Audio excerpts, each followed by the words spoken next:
নমস্কার, আমি বিপ্র।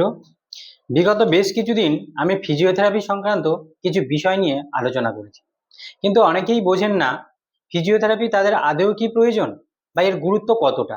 আসুন জেনে নেওয়া যাক।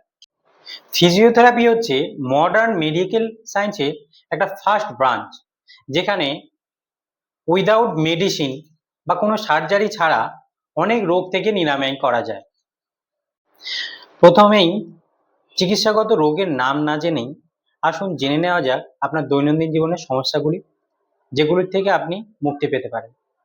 যেমন ঘাড়ে ব্যথা, ঘাড়ে শক্ত ভাব বা পিঠে ব্যথা, ফুলে যাওয়া, কোমরেতে প্রচন্ড পরিমাণে ব্যথা বা ফোলা ভাব।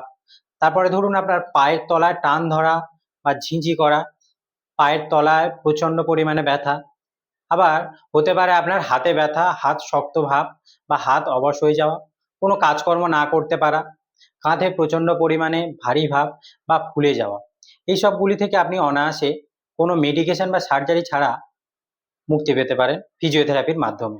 আপনার এই দৈনন্দিন জীবনের সমস্যাগুলিকে আমরা মেডিকেল সায়েন্সের ভাষায় cervical spondylosis, lumber spondylosis, tennis elbow, frozen shoulder, carpal tunnel syndrome, planter fasciitis বা অস্টিও আর্থারাইটিস বলে থাকি।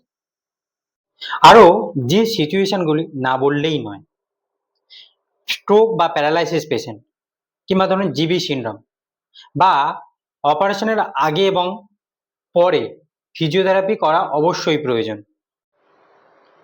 আরও বিশদে জানতে যোগাযোগ করুন আমাদের সাথে, কিংবা উপরে দেওয়া নাম্বারটিতে কল করুন।